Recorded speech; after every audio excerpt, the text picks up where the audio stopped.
What if I told you that the most dangerous person in any room isn't a workaholic, not the perfectionist, not even the genius, but the guy everyone calls lazy?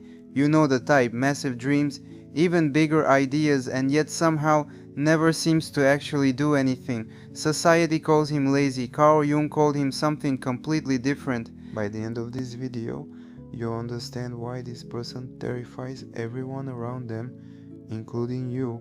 Or maybe you are this ambitious, lazy person. But first, let me show you exactly what I mean. Picture this: you walk into a Starbucks in downtown Seattle.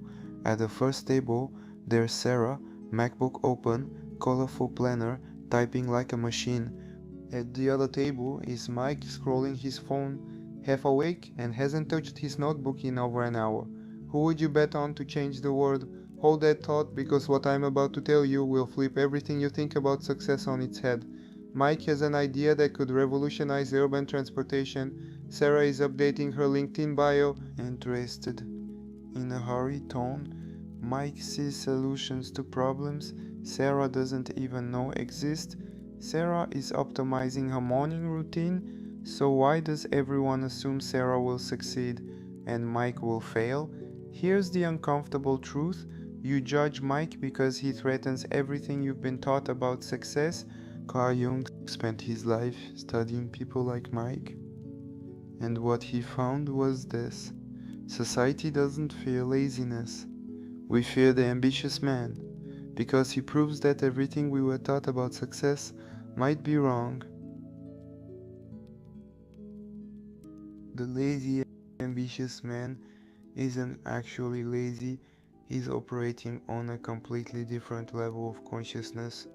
While everyone else is running in circles, he's playing a different game. But what happens when someone refuses to react the way you expect? If you've ever felt misunderstood or underestimated, this video is for you. This is the lazy ambitious man, a walking contradiction. He dreams bigger than anyone you know, but might not get out of bed until noon. He has insights that could shift entire industries but won't even change out of his pajamas. He sees opportunity everywhere but seems to pursue none of it. And that terrifies us, because if ambition doesn't require constant action, if genius doesn't require 5 a.m. mornings, if success doesn't depend on looking busy, then what does that say about the exhausting race we've been running? Now this is where it gets really interesting. Jung discovered something that explains exactly why this person makes you so uncomfortable, and it has nothing to do with laziness. Remember that uneasy feeling you get around a lazy, ambitious man? Jung had a name for that. Quick question: when was the last time you did something just because you wanted to? Not because you had to, not because it would look good on Instagram, not because it fit into your 5-year goals, just because you wanted to. Can't remember. That's the problem. Jung discovered that our obsession with productivity isn't about doing things, it's about proving we're not worthless. He called this the shadow, the parts of ourselves we're afraid to face. And in our culture, especially in the US, the biggest shadow is the fear of being seen as lazy, unproductive, or useless. But here's what Jung knew long before hustle culture even existed: we perform productivity. We optimize our routines, we grind, we burn out, and then we post about it online. Not because it works, but because we're terrified of what happens if we stop. Think about your last vacation. Did you truly relax?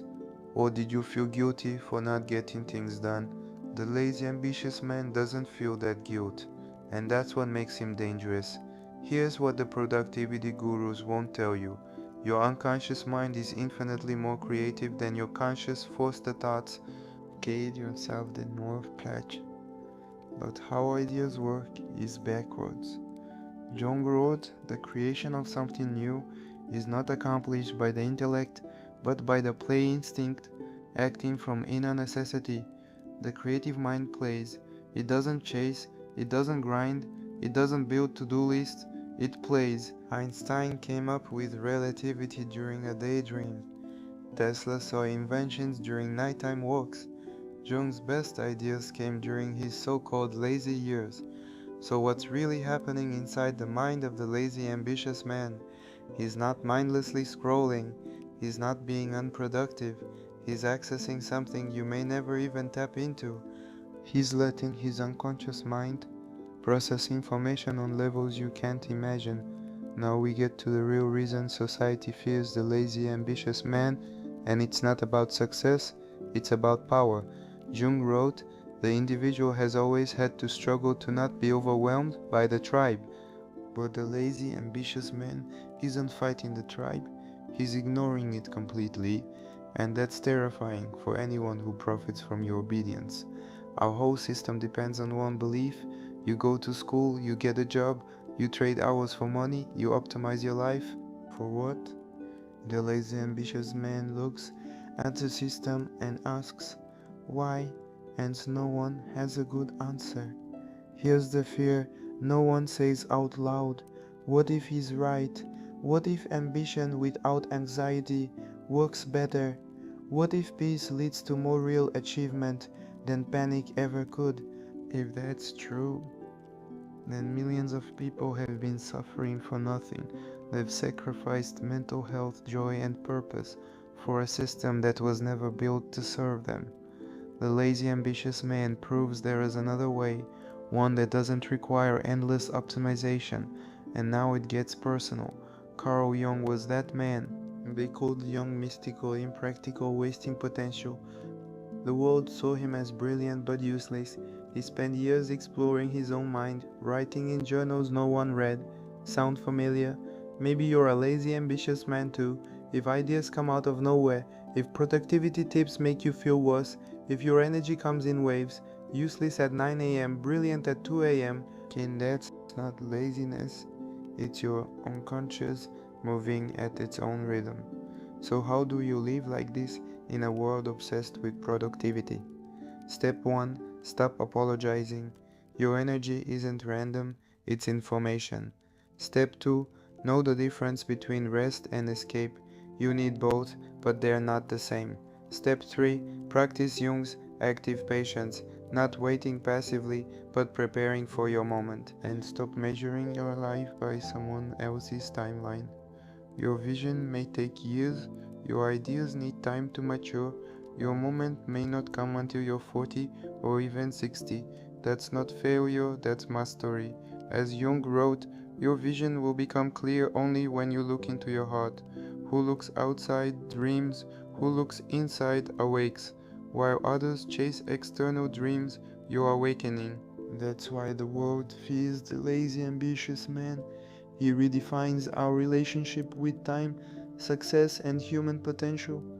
If you dream big but struggle with traditional productivity, if your ambition feels disconnected from your actions, if you've been called lazy while your mind is full of ideas, Jung would have recognized you instantly. You're not broken, you're not lazy, you're not failing at life. You're operating from a form of human potential society doesn't even know how to measure, and that's why they fear you. If this video helped you see yourself differently, drop a comment with the dream you've been afraid to chase because it doesn't fit the productivity mode. And if you want more content that challenges success itself, hit subscribe. This is just the beginning.